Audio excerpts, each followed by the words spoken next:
ചെർപ്പശ്ശേരി പെരിന്തൽമണ്ണ പാതയിൽ തമിഴ്നാട് പഴം പച്ചക്കറി വാഹനങ്ങൾ ഇടിച്ചുണ്ടാകുന്ന അപകടങ്ങൾ പതിവാകുന്നു. ഒരു നിയന്ത്രണങ്ങളുമില്ലാതെ അപകടത്തിനിടയാക്കുന്ന അമിത വേഗതയിലാണ് വാഹനങ്ങൾ പോകുന്നത്.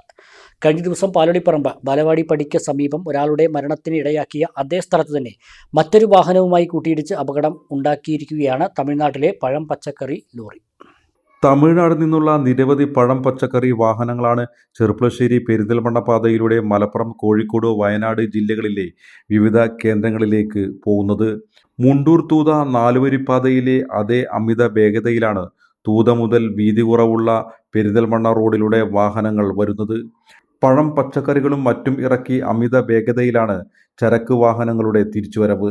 കഴിഞ്ഞ ദിവസം പാലോളിപ്പറമ്പ് ബാലവാടിപ്പടിയിൽ തമിഴ്നാട് വാഹനമിടിച്ച് മദ്രസ അധ്യാപകനായ യുവാവ് മരണപ്പെട്ടിരുന്നു. റോഡിൽ രക്തം വാർന്നുള്ള യുവാവിന്റെ മരണം ഏറ്റവും ദാരുണമായിരുന്നു. ഇതേ സ്ഥലത്തു തന്നെ പെട്രോൾ പമ്പിനു മുന്നിലായി പഴവർഗ്ഗങ്ങൾ ഇറക്കി വരികയായിരുന്ന ലോറി സാനിറ്ററി സാമഗ്രികൾ കൊണ്ടുപോവുകയായിരുന്ന വാഹനവുമായി കൂട്ടിയിടിച്ചും അപകടമുണ്ടായി. കൂട്ടിയിടിയിൽ വാഹനം പാടെ തകർന്നു. ഈ പാതയിൽ ചെറുതും വലുതുമായ നിരവധി അപകടങ്ങളാണ് തമിഴ്നാട് ഉൾപ്പെടെയുള്ള മറ്റു സംസ്ഥാനങ്ങളിൽ നിന്നും വരുന്ന വാഹനങ്ങൾ കാരണം ഉണ്ടാവുന്നത്.